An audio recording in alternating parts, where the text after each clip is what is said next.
In the last episode, I nearly tripped on death's door, stumbling into the courtyard unprepared for the odds-defying battle that would take place. Was it an ill omen for what's to happen? Watch to find out. I'm Marvel. This channel exists to connect gamers to MMOs they'll love. In this series, I play the most underrated MMORPG on Steam, Project Gorgon. It's inspired by old-school MMOs like classic EverQuest, Asheron's Call 1, and Star Wars Galaxies. Thank you for watching, and subscribe for more MMO content. Quartzelm is confident that our duo can complete most of the first floor. This reminds me of old-school EverQuest dungeon groups, and I can't wait to see what's in store. See the old storage chest? These are loot bombs that seem to be on a 24-hour timer. These are scattered around the dungeon as incentives for adventurers to return and continue exploring. See the strange barrier that's in fact invisible? Is this a reference to time bandits? As I reminisce about EverQuest, we turn the corner and are ambushed by skeleton archers. Watch what happens.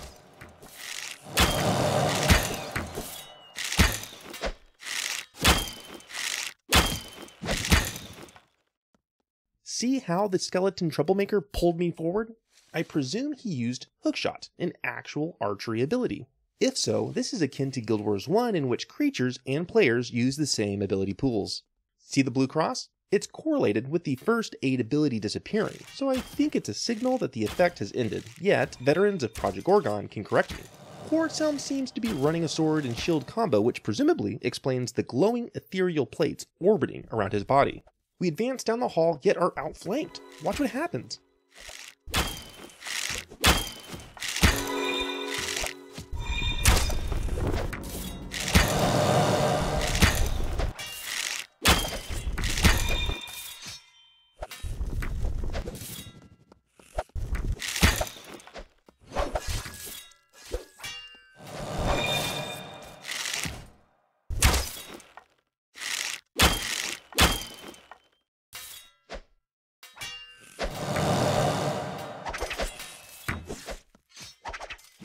A wizard must have spawned while we pulled the archers. I noticed the blue tracings coming from behind me. However, I wasn't able to keep its rage meter down, so it used an ice root, which kept me in place. Additionally, the immortal warrior also used the same shield ability that Quartzelm did earlier. Since I don't know the details of the skill yet, I'm not quite sure how to take advantage of it. Watch what happens when we walk into this room.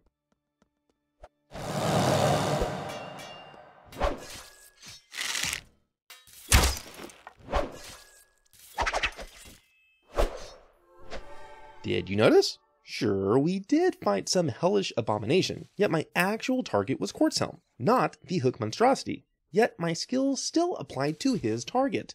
This is a great hidden feature, since the game properly assumes the object of each action. We meander down another hall with the hopes of merging with another group. Incidentally, it's a boss room. The corpses on the ground lay as hints to marauding groups of intrepid adventurers. Also, hear the child's laughter?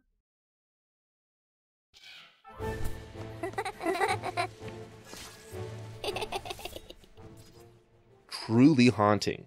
Moreover, see the lock icon? Presumably that means that creature is tied to the group which first attacked it. We wait for it to pop again, yet become impatient. You'll see the fruit of our inability to wait next.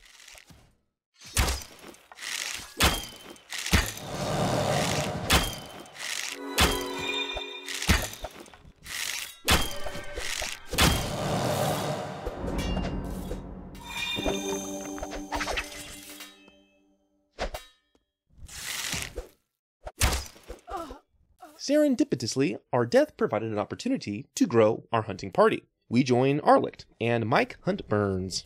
We now move much quicker than before, and I'm having trouble keeping up. We find another boss and attempt to slay it. Watch what happens.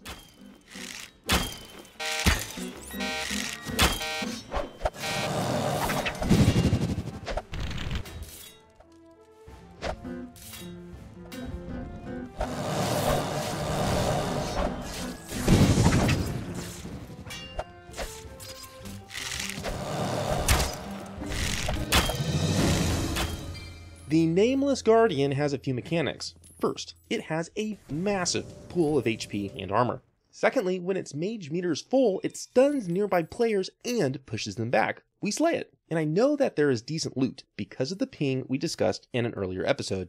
I looted and realized that the anatomy skill also functions as a damage meter of sorts, so I can learn how I performed relative to others in my group. I love this implementation because it's both lore friendly and is only revealed after the kill post hoc. We stumble upon a fairy who requests to join our group and we accept her.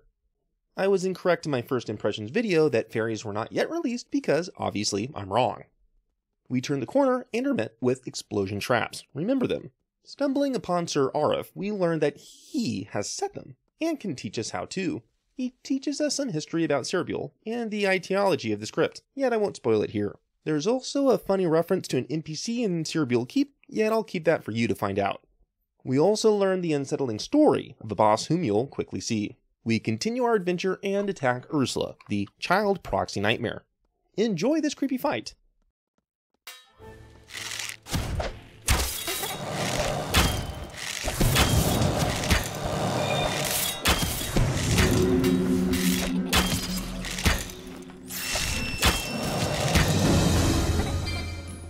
It's hard to tell what mechanics were hers and what were the abilities from players in our group.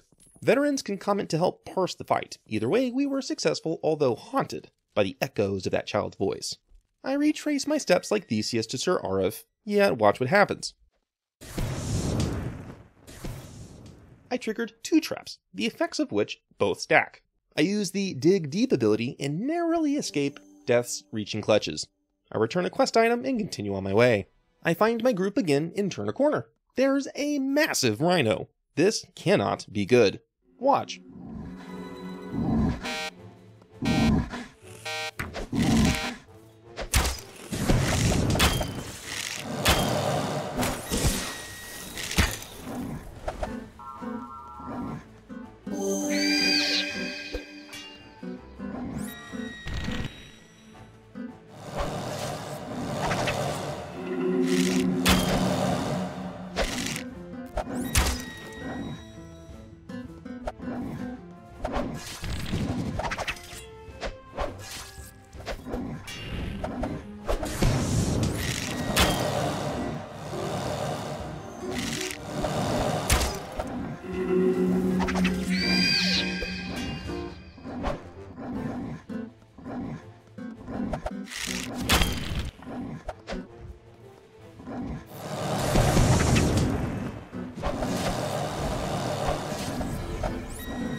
Arlick does a fantastic job tanking the trampling rhinoceros.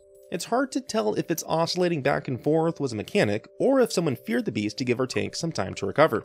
I also couldn't tell what its rage ability did, so veterans can let us know in the comments. Also, a strange spider sits quietly in the background. Apparently, it is this NPC who can guide you towards your metamorphoses into an arachnid. Familial duties called, so I told the group I'd be AFK. See this venom spider?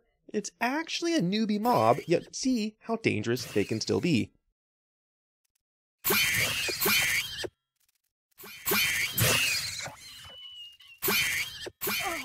Of course, I die again to spiders.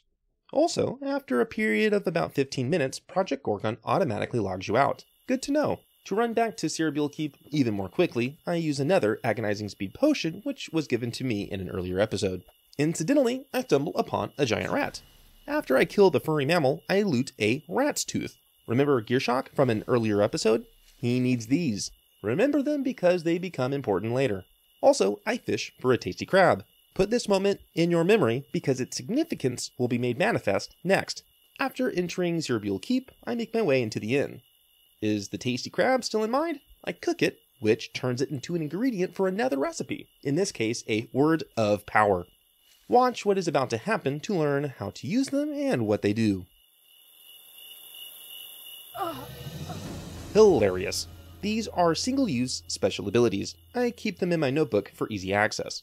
Remember in the last episode in which I said I would learn a vastly more economical way to outfit my ranger? I finally find out here, and you'll see what it is in the next episode. Thanks for watching.